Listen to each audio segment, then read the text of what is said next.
Okay, this is actually going to be really simple, but pretty far-reaching in effect, what I'm trying to say here. And I just noticed something, or made a connection.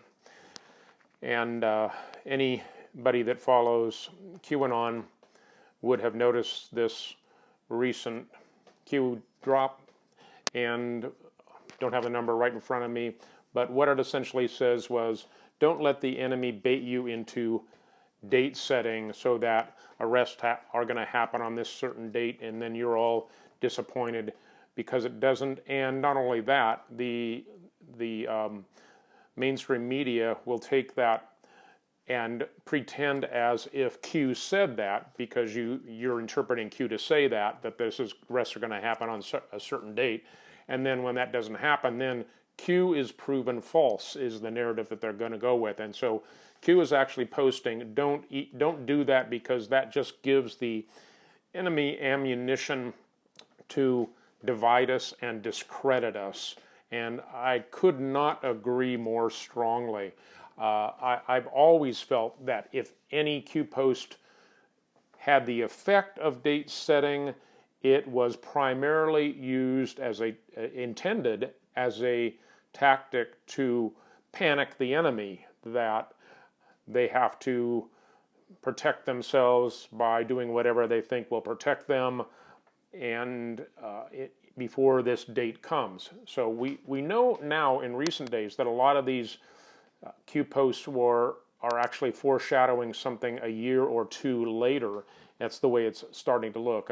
Dave, an X22 report is constantly pointing that out, and that makes the whole phrase "future proves the past" have even a deeper meaning than we understood before. So I think they're on the right track there, and so I want to encourage everybody that is a patriot and that gives credence to Q as military intelligence with plausible deniability, getting the truth of the recovery of America out to the people, that there is a plan that is going on, that arrests are part of the plan, but there is a lot of progress being made, and Q is pointing that out. So the progress at this point can't be public because there's still so many media blockades that the big storm hasn't happened. Maybe we're in the eye of the storm. Maybe the backside of the storm, the most devastating, is coming right away. But so here's the main thing that I noticed when I just started to reflect on this. And as I'm listening to Christian preaching on Easter, I'm noticing those that talk about Christ's second coming in a certain context, in any context, though saying, well, it's going to happen, pre-trib, post-trib, whatever. It's almost always before the tribulation, and virtually all the Christians that go to most Bible colleges today pretty much believe there's a 7-year tribulation. And where does that come from? Well, it's not as clear-cut as you might think, and I even strongly suspect that the enemy has laid this trap for the church and we've fallen into it. If you look back in Daniel 9, where the whole idea of the 70 weeks and 62 and then 7 weeks and then there's a period of time in which the covenant is confirmed, all of that. The early church understood that to be pertaining to the ministry of Christ. Today it's been flipped on its head because of the Bible interpretations that have come out within the last 150 to 200 years. And I am thinking very strongly that the trap that Q is warning patriots about is the very same trap that the enemy has used actually successfully at this point against the church, to convince people to get their hopes up about a certain date or a certain scenario. Now, if you were, just put yourselves in Q's position, Q is a military intelligence team, you're not going to let the enemy know what you're going to do.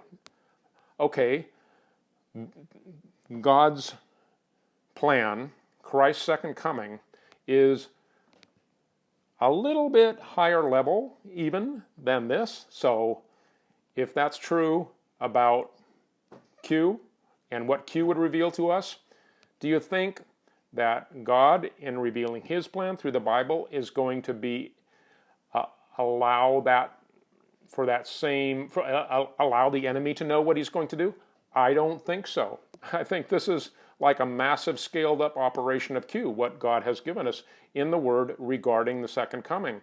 In other words, if you are pinning your hopes of salvation on Christ coming in a certain way in a certain time to give your life meaning or importance, or because you believe that a certain scenario will happen, I'm sorry, your faith is not fully invested in Christ. It's invested in some certain scenario. So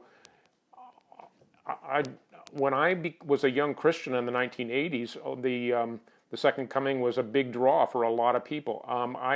It wasn't for me because I just sort of sensed there was something off about it. And a lot of people knew that we were living in turbulent times and that drew them to Christ. Well, that's good, but if you're drawn to a certain scenario, are you going to be able to stand the test, to be able to last the distance? And those that were drawn to a certain scenario, well, they're kind of checking out.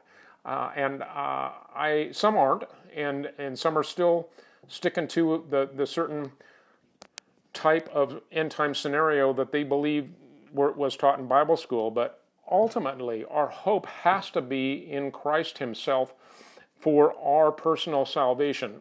And I say, by and large, that's true for almost everybody that's taken a stand for Christ in this day. But my goodness, we've got to be anchored in him to the extent that any certain end time scenario, any particular brand of eschatology is totally secondary. And you know what?